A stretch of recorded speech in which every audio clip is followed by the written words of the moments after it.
Hi guys, welcome back to FS Elite's continuing coverage of FS Expo 2023. I'm delighted to be here at the iniBuilds stand with Ellise. Ellise, hey. Thanks very much for talking to me. How are you finding Houston so far? It's amazing. My first time here and it is just amazing. Fantastic, so fantastic. And here at Expo, what are you most looking forward to sort of seeing and doing?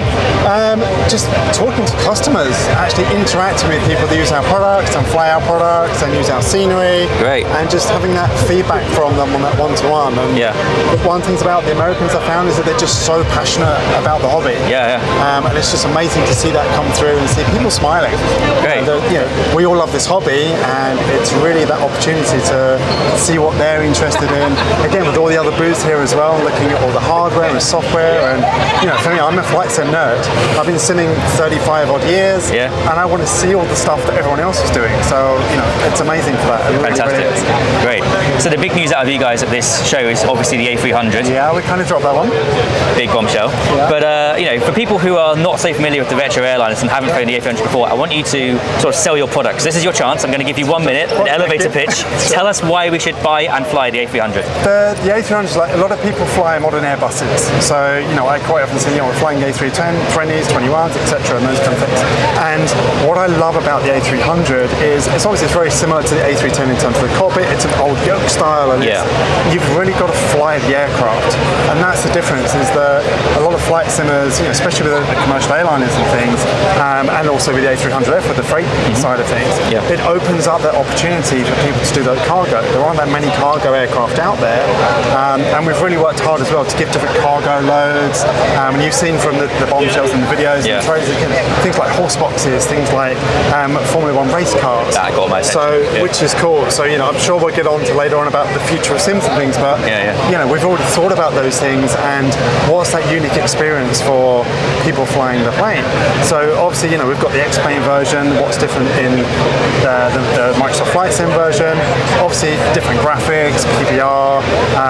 In terms of the VNAV systems, CPDLC, we can really enhance all of those things with Microsoft Flight Sim. And I've never flown commercial airliners before, and more GA and those kind of things. All the time in flight simming, and I absolutely love flying these aircraft.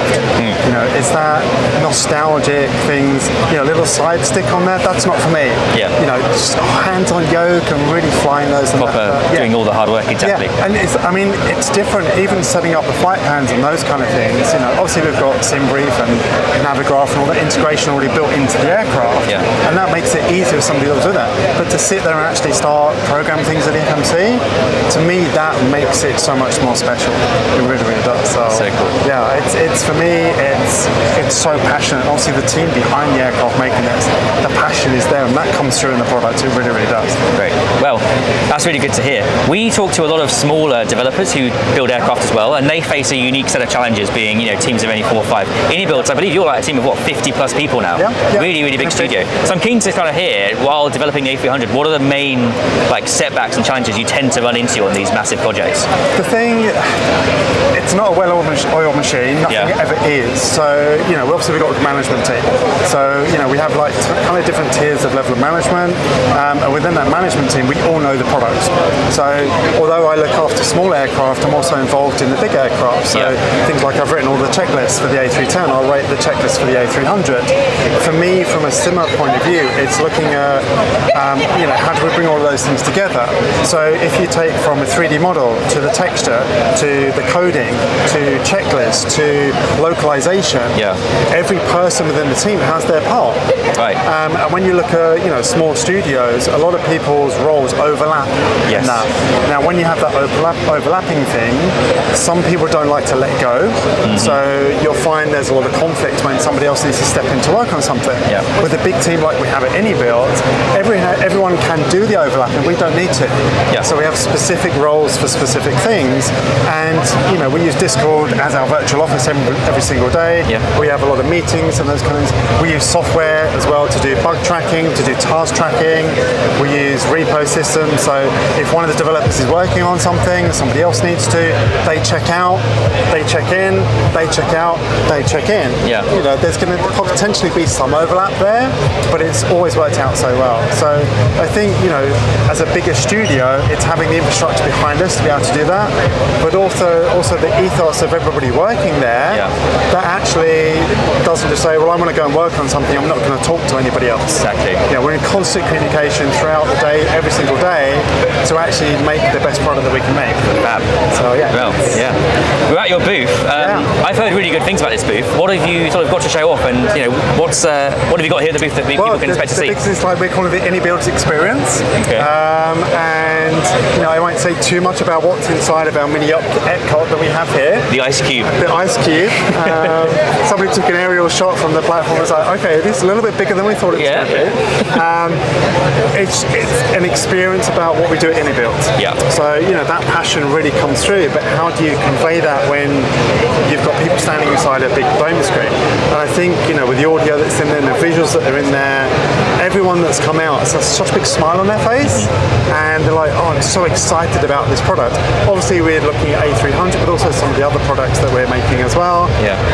And it really is an immersive experience. We obviously have a lot of showcase things that are going on big screens here. We've got the P40 time trial, so people can actually do time trials today and tomorrow. They can win money off the products and those kind of things. So, it's an opportunity for people to see what we do. Yeah.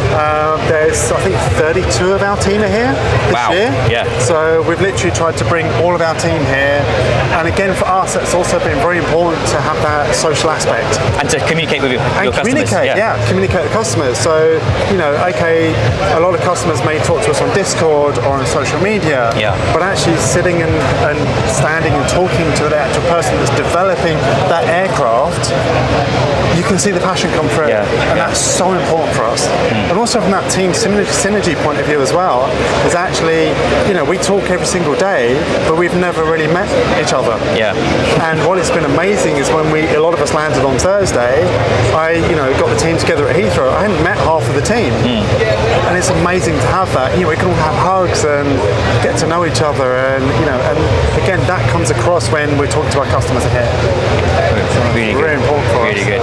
So you guys have got the A300. The other big story at this expo, I'm sure you'll be aware, is MSFS 2024. Yes. We're all really excited about that. What are you guys thinking? Looking forward towards a new simulator. Is there any sort of plans or any thinking preliminary going on? Obviously, I'd say bombshell dropped as well at the same time everybody else did. And we all immediately got on a call, and I was like, this is amazing. This is going to be so cool. One of the things that I'm very passionate about, and a lot of other people in the iniBuilds are passionate about, is what do we do with our products?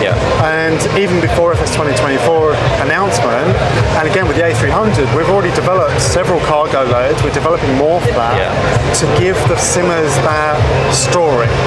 Why should I go fly the A300? Why should I go do those particular missions? I want to go and deliver certain things to certain places.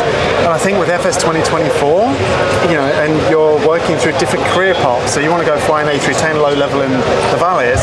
Traditionally that was DCS. And now you can do that in FS 2024. You want to go and do helicopter sling loads.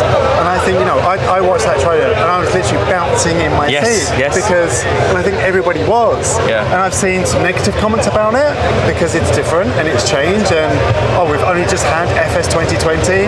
Well, that's 4 years ago. And if we go back to the long line of Microsoft products, a release every 2 years, to me that keeps the sim fresh. It opens up new opportunities, and as York said in the presentation yesterday, that's really going to bring a next level of generation of pilots coming through. Bringing FS 2020 to Xbox was a huge thing. I've got twin 14-year-old boys. I fly with my kids. So there's 3 of us in my living room when I fly with my kids. They can be on their Xbox on my PC. It's not cost me $6 grand per PC to do that. So that's amazing for me. And I think with FS 2024, it's going to open up the opportunity for so much more simmers to come in and experience that. So we're super excited about it. That's fantastic. It's really good to hear that you've got plans. At this point, I would wrap up, but I've heard some rumours. Some rumours that you're working on a long hauler. A long haul Airbus. A long haul Airbus. A long haul Airbus. Very interesting. Well, I won't pry for too many more details, but at least it's been wonderful talking to you. Thank you. Thank you very much indeed. No problem at all. Thanks.